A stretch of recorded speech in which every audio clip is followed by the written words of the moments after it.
Истини за котките. Миналото видео беше посветено на разпространените митове, но има и също толкова разпространени истини. Така че хайде да се запознаем с някой от тях. Първо, котките мъркат не само от щастие. Мъркането е специален механизъм, който може да се изразява понякога и в стрес, болка или нужда от внимание. Истина 2. Котките могат да разпознават настроенията ни.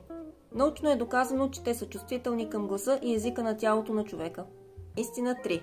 Повечето котки са чистоплътни. Според изследване, те прекарват около 50% от деня си в миене. Истина 4. Те имат уникален ловен инстинкт. Затова е хубаво да им се купуват подходящи играчки за целта. И истина 5. Котката помага за намаляване на стреса и кръвното налягане.